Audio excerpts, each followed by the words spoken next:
Olhamos para este incêndio em Pedrógão Grande e também para esta tragédia e tudo o que se passou com Francisco Ferreira, da Plataforma Zero, e Pedro Ochoa de Carvalho, professor do Instituto Superior de Agronomia. Muito boa noite aos dois, obrigada por estarem aqui. Percebemos que as condições meteorológicas tiveram efetivamente aqui um papel determinante, mas até que ponto é que podemos prever tudo isto?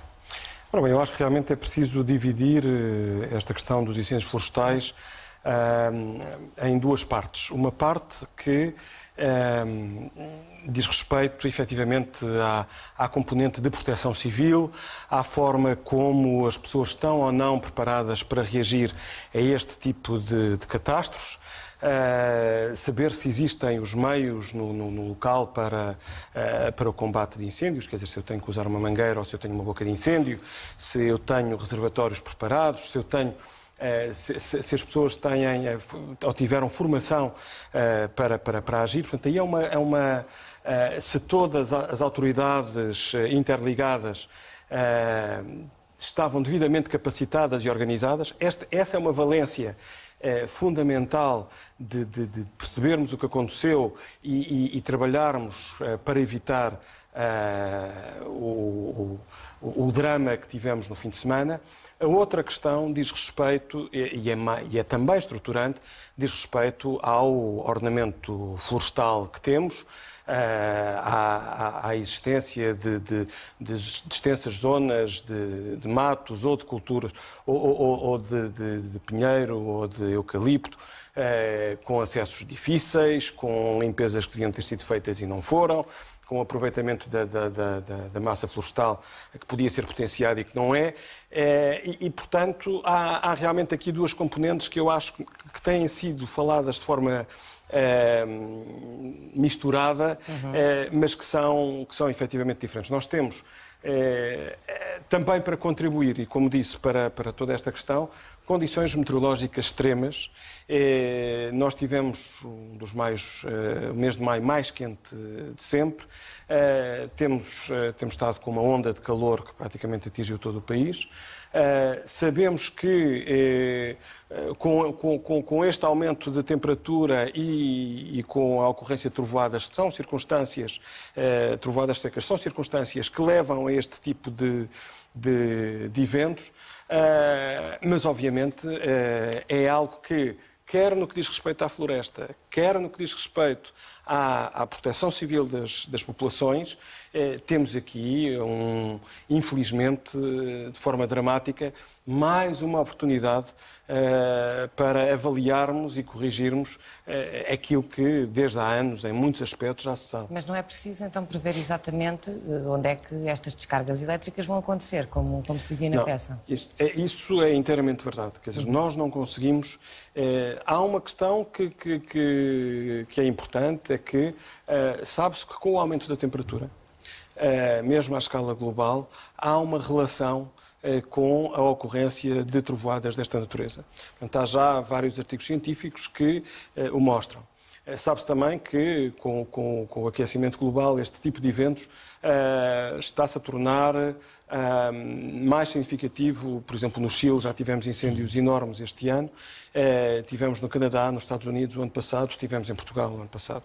E, portanto, há realmente aqui um conjunto de condições climatéricas que potenciam este tipo de mega incêndios, cujas consequências podem ser mais ou menos graves, de acordo com a capacidade de atuação e a localização em termos de ordenamento das populações e as circunstâncias particulares que agora estão a ser avaliadas. Mas eu não consigo, aí realmente não haja dúvidas, eu não consigo dizer se vão ocorrer muitas descargas ou não.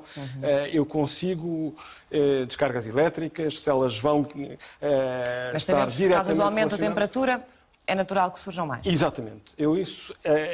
Isso é um padrão, como digo, à escala internacional, portanto, à escala mundial, na sequência das alterações climáticas, e realmente sei que nesses casos a precaução, a prevenção devem ser muito maiores do que em situações normais, porque tínhamos essa questão não apenas das trovoadas, mas também uma onda de calor que obviamente se estava a traduzir num risco de incêndio muito maior. O professor é engenheiro florestal. As pessoas que tratam dos incêndios conhecem bem a floresta? Eu não sou um especialista em incêndios. É na floresta. Sou um especialista, digamos assim, em uma parte daquilo que diz respeito às florestas. De qualquer forma, o que eu penso que... eu vou descartar aqui as minhas possíveis opiniões sobre o combate, porque eu penso que neste momento não é a altura de o fazer. De qualquer forma, todos sabemos qual é que é a prioridade, mas ainda assim... fazer algumas referências. De qualquer forma, independentemente da causa e do local exato onde pode ter ocorrido a ignição, o importante é a detecção e o tempo que é possível, o tempo o mais reduzido possível, que se leva a fazer um primeiro ataque a um incêndio, qualquer incêndio, seja ele provocado por uma trovoada seca, seja ele provocado por um fogo posto, seja ele provocado por um descuido, não é? E, portanto, o que é importante é gerir bem as situações de primeiro, digamos assim, primeiro ataque, de primeira intervenção e detecção e primeira intervenção. E isto é uma regra geral. O que aqui foi que essa primeira detecção não terá sido bem gerida? A minha opinião pessoal é que isto é um conjunto, como todas as grandes tragédias, os grandes acidentes, é um conjunto de circunstâncias que eu penso que, em rigor, ninguém poderia prever. E é verdade que elas acontecerão, que já aconteciam antes, se calhar com menos frequência, mas toda a gente que contacta com o campo sabe que neste período do ano que há a probabilidade de acontecerem trovoadas secas e que elas podem provocar incêndios. Mas e não podia ser minimizada esta tragédia? Pode... Dizia que ninguém podia prever, mas... Eu não sei, eu não lhe vou responder a isso. Eu não tenho opinião sobre isso. Neste momento eu não tenho dados suficientes para opinar sobre a atuação dos agentes. E não o quero fazer. Eu vi ontem o vosso debate sobre... E penso que o que foi dito foi o máximo que podia ser dito. Posso sim dar a minha opinião sobre, digamos assim, a gestão que deve existir dos recursos florestais, a forma como ela é implementada e como é que ela deve ter em conta, digamos assim, o risco de incêndio. Anunciava reforços para os sapadores florestais e também novas equipas de sapadores florestais. É por aí? Se ele anunciou é porque eram necessários ou porque julgaram que eram necessários. Mas fazem falta? Devem ser necessários, com certeza, senão eles não teriam sido mobilizados. Portanto, eu não lhe vou dar uma opinião sobre... Mas não é mais necessário? O que é que, na sua opinião, então, eu não tenho uma opinião sobre isso. Eu não sei. O que eu aprendi com os meus professores foi que um incêndio florestal, em rigor, é muito difícil de combater. Muito difícil. Muito difícil de combater e de dominar. É evidente que ele, em última instância, será dominado e será combatido, e é combatido, mas que realmente o fulcro é a capacidade que nós temos de detectar e intervir precocemente no incêndio. E então, o que é que se deve fazer? Mais prevenção? Bastante, já que é difícil de combater? Muita prevenção. Sim. A prevenção faz parte da gestão florestal nos meios mediterrâneos. Feita por quem, por exemplo? Feita pelos responsáveis pela gestão. Ora bem, a prevenção pode ser a gestão... Vai esta ideia, esta sugestão de os bombeiros começarem a trabalhar logo em janeiro, portanto, serem os próprios bombeiros, profissionalizar-se os bombeiros começarem na prevenção logo em janeiro para depois combaterem os fogos no... Penso que é mais ou menos a ideia assente que a profissionalização dos bombeiros é fundamental. E até a especialização dos bombeiros, a utilização de bombeiros especiais de combate a incêndios. Os sapadores têm uma função mista de limpeza das áreas, da biomassa, digamos assim, que pode servir de combustível, potencial de combustível, enfim, tem também um papel que pode ser importante no ordenamento do território em termos de gestão da floresta. Mas, digamos assim, bombeiros, sapadores profissionais, aqueles que saltam do helicóptero e que são colocados em determinados sítios para poder intervir. Por exemplo, mas eu torno a dizer, eu não sou um especialista, não quero estar aqui a fazer afirmações que eu realmente não estou seguro do que estou a dizer em relação ao combate, mas a profissionalização neste sentido de bombeiros florestais, eu penso que é um dado a considerar e que já é referido há muito tempo. E que adaptações é que devem ser feitas ao combate aos incêndios, tendo em conta as alterações climáticas? Bem, vamos lá ver. As alterações climáticas, ou seja, o aquecimento global, termos mais ondas de calor, termos, por exemplo, estas grandes oscilações que às vezes levam, como no ano passado, a muita chuva no início, durante a primavera e depois uma grande acumulação de biomassa que potenciou os incêndios no verão. Tudo isso, acima de tudo, deve nos levar a pensar à escala local e à escala nacional numa adaptação às alterações climáticas. Aliás, é mesmo esse o termo. Mas que, no caso da floresta, não é nada mais, nada menos do que nós, rapidamente, levarmos adiante um conjunto de reformas, muitas delas aprovadas recentemente e outras já com anos, mas que não têm vindo a ser implementadas como desejável, porque nós precisamos de uma floresta diversificada, mais diversificada do que aquela que temos, uma floresta mais preparada para incêndios, em vez de termos as extensas monoculturas de pinheiro bravo ou de eucalipto. Quer dizer, nós precisamos de uma floresta que equilibre melhor as espécies que temos, quer aquelas autóctones, portanto, próprias do nosso clima mediterrâneo, quer aquelas que servem para a produção. E, portanto, a questão das alterações climáticas aqui é, digamos assim, um elemento que acrescenta ainda mais exigência, mais rigor na forma como nós ordenamos a nossa floresta. Porque a probabilidade de termos mega incêndios é exatamente aquilo que é apontado para Portugal e para os países do Mediterrâneo como sendo uma das consequências mais dramáticas desta questão do aquecimento global ao longo das próximas décadas. E, portanto, ou estamos preparados ou temos este tipo de catástrofe com ou mais consequências, nomeadamente humanas, dependendo da capacidade da proteção civil em reagir e das pessoas, não é? Em termos de formação e de elementos para façam a uma situação destas poderem reagir. E tendo em conta o calor que se fazia sentir, o calor que já se sabia que se fazia sentir, não faria sentido também antecipar o início da época de incêndios? Bem, nos Estados Unidos é curioso que a época de incêndios, em comparação com há alguns anos atrás, já tem mais de 3 meses. E isso é resultado, precisamente, deste tipo de alteração que o clima está a ter e como forma de reação mais rápida, como aliás foi assinalado, para eu conseguir conter as ignições, para eu conseguir conter o fogo quando ele ainda consegue, quando ainda consegue haver uma intervenção rápida.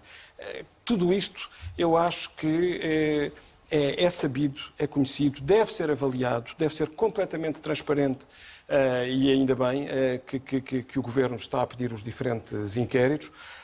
Para nós, acima de tudo, e de forma infeliz e com enorme pesar, sabermos como atuar e realmente mudarmos. É isso que tem faltado, quer do ponto de vista, como digo, do ordenamento, quer do ponto de vista, parece-me a mim, da capacidade da proteção civil se preparar para situações destas que se tornam É preciso mais organização, mais cooperação, pelo menos? É preciso, talvez, mais organização, mas é preciso também perceber o que falhou para entendermos isso. E realmente é prematuro não termos ainda todos os elementos. É importante haver um relatório sério sobre esta questão? É importante haver um relatório, é importante discutir, é importante fazer a avaliação, que, por exemplo, só foi publicada hoje em relação ao Plano Nacional de Combate a Incêndios.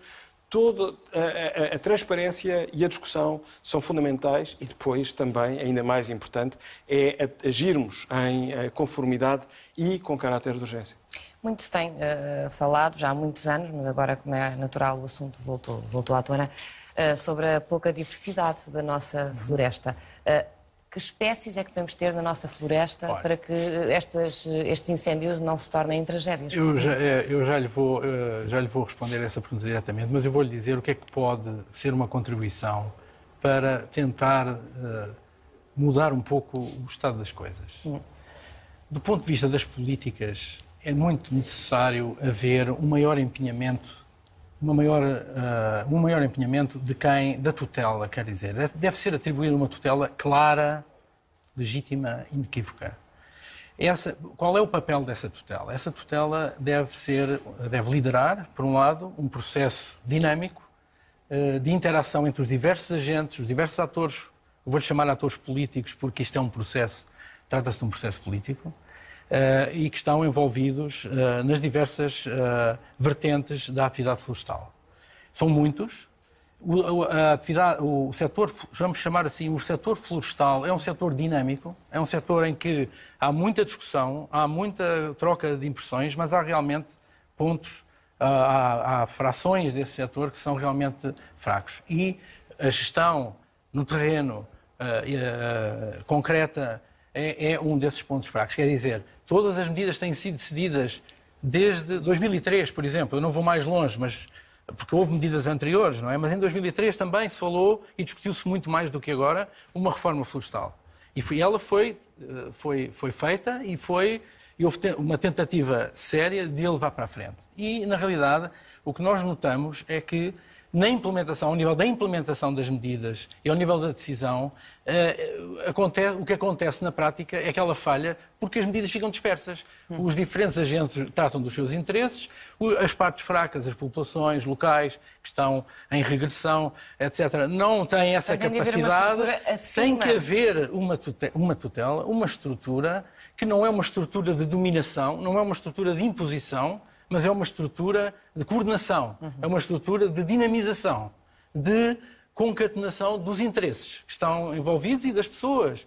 Me faz muita pena ver as pessoas. Eu acho que o Sr. Presidente da República teve muita razão a dizer que é uma situação injusta, profundamente injusta, porque é precisamente no ponto fraco, digamos assim, é na parte fraca que sofre, e não só, e também dos outros utilizadores, não é? Muita da gente que ficou naquela estrada estava a passar férias ou estava numa situação muito diferente. Portanto, o que eu queria dizer é que isto é fundamental. Nós não podemos entregar de ânimo leve. Nós andamos há 30 anos a enfraquecer os serviços florestais.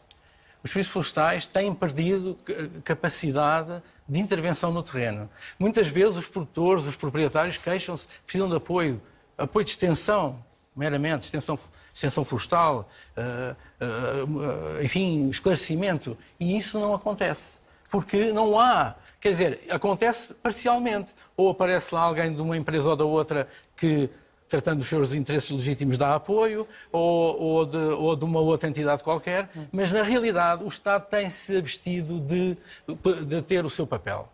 Eu compreendo que isso tenha acontecido.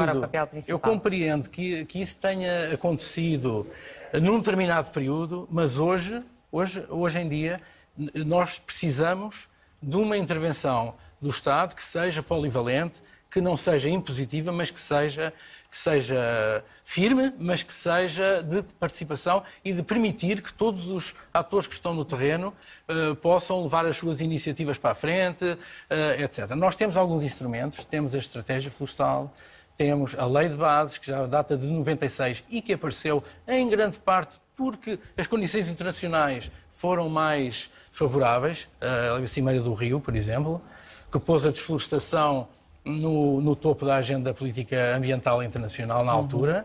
E, portanto, nós temos que... Isso é um apelo que eu faço. Eu daqui faço um apelo ao Governo.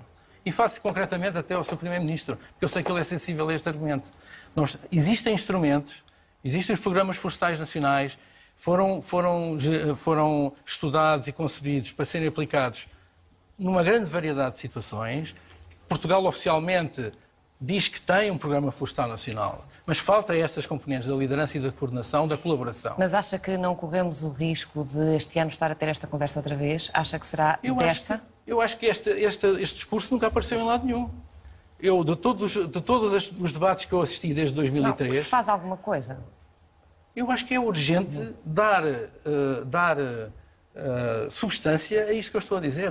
Eu estou a falar um bocadinho em termos teóricos, mas não há tempo para estar a falar aqui de outra forma. Sim. Mas isto é fundamental. Eu, quando digo uns serviços florestais, eu não estou a falar dos serviços florestais dos anos 50, nem dos anos 70. Eu estou a falar de uns serviços florestais modernos, que têm múltiplas valências, mas que têm capacidade de estar no campo. Não é... O que você vê hoje nos serviços florestais é processos de elaborar programas de uma maneira geral e depois dar aprovação a projetos ou a arborizações. Pura e simplesmente. Mas não florestais, aqui para terminarmos, que já estamos mesmo no final, peço-lhe que seja sintético, por favor.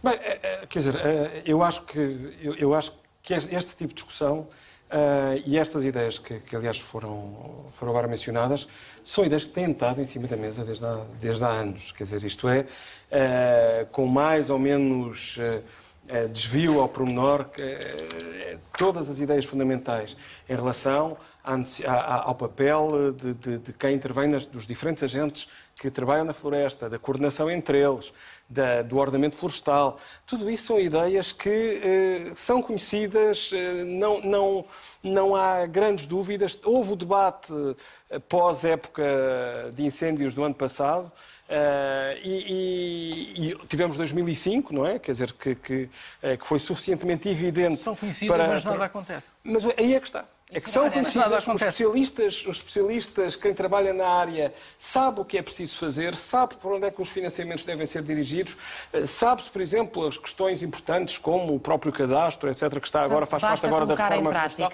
É preciso, acima de tudo, colocar em prática. E, como digo, com duas valências fundamentais que agora ficaram muito claras. Uma valência de proteção civil e de eficácia no curto prazo, no imediato, etc. E uma valência estruturante de ordenamento florestal de um país que queremos muito mais virado para a verdadeira prevenção de incêndios no longo prazo do que um país como temos, extremamente vulnerável para que ardam dezenas de milhares de hectares. Francisco Ferreira, Pedro Ochoa de Carvalho, muito obrigada aos dois pela presença aqui.